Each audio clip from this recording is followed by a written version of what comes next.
Et le dernier exercice, c'est un exercice de cône, donc de révolution, où ils ont donné les différentes valeurs.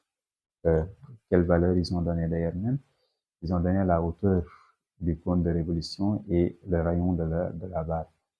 Cependant, il est important de préciser ici, ils ont dit que l'unité de longueur est le décimètre. Donc là, l'élève doit le souligner.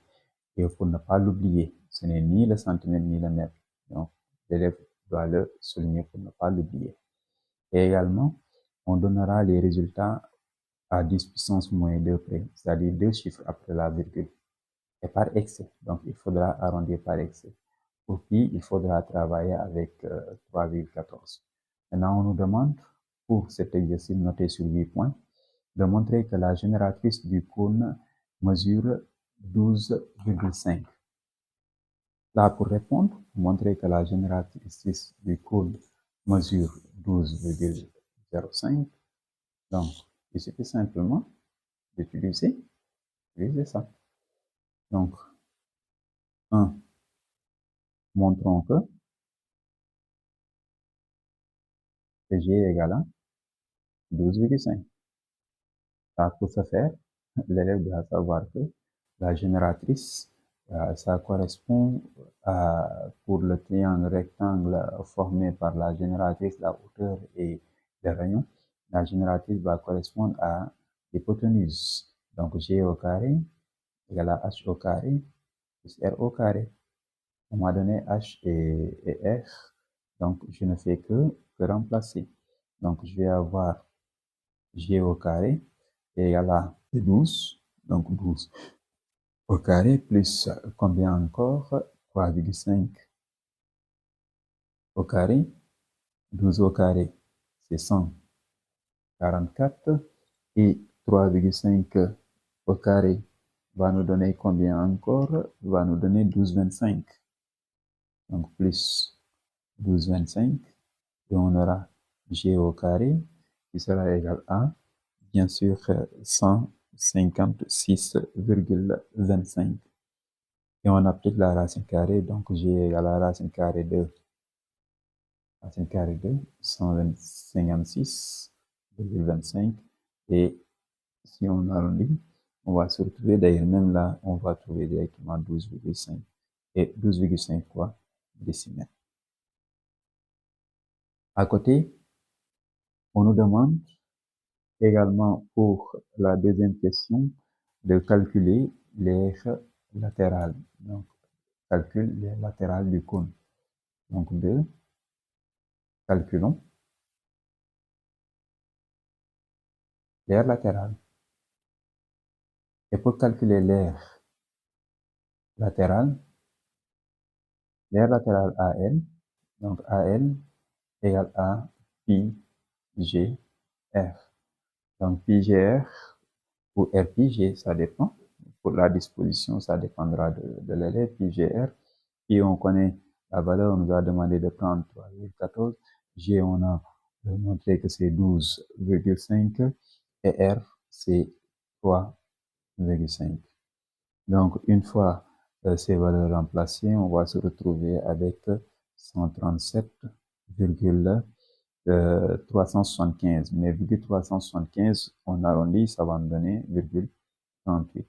Parce qu'on nous a demandé d'écrire à 2 chiffres après la virgule, donc décimètre pour l'aire latérale.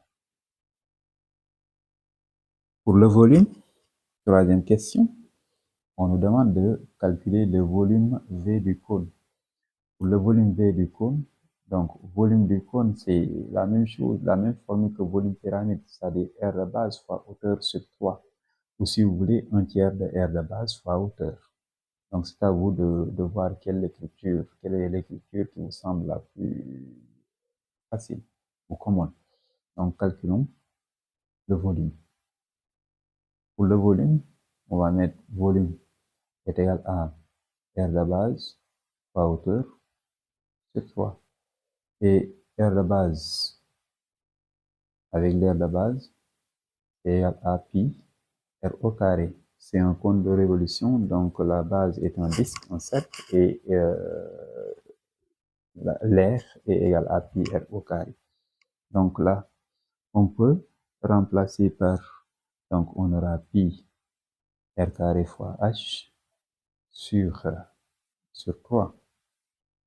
Donc si on remplace, on va se retrouver avec pi 3,14, r 3,5 au carré, h 12, 12, le tout sur 3.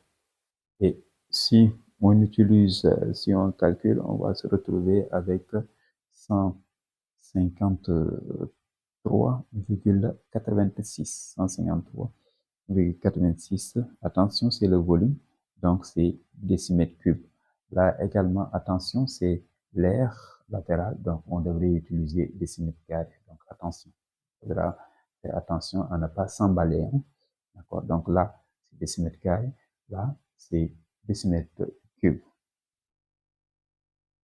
Après ceci, on nous demande ici, ils ont fait une section, on effectue une section, c'est-à-dire ils ont coupé le cône de révolution en deux parties, avec comme coefficient de réduction 3/5. Et on nous demande de déterminer la hauteur du tronc de cône. Pour déterminer la hauteur du tronc de cône, nous allons simplement, donc je le mets ici, 4, la hauteur du tronc. Donc, on aura hauteur tronc de cône est égal à hauteur initiale moins hauteur réduite. Hauteur initiale est donnée par l'exercice, c'est 12. Hauteur réduite, on va avoir quoi? On va prendre le coefficient de réduction multiplié par hauteur initiale.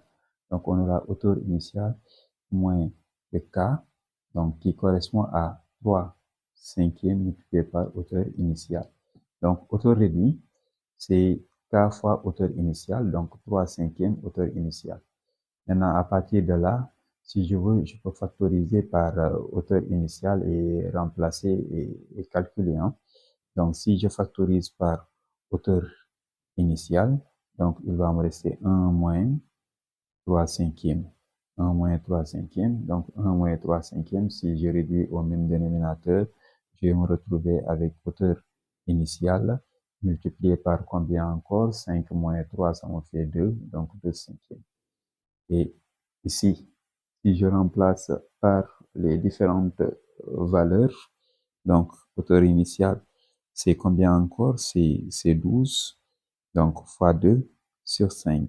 Donc 12 fois 2 sur 5, ça va en faire 24. 24 sur 5, ça va en faire 4,8. Donc hauteur tronc, je vais avoir 4,8 décimètres.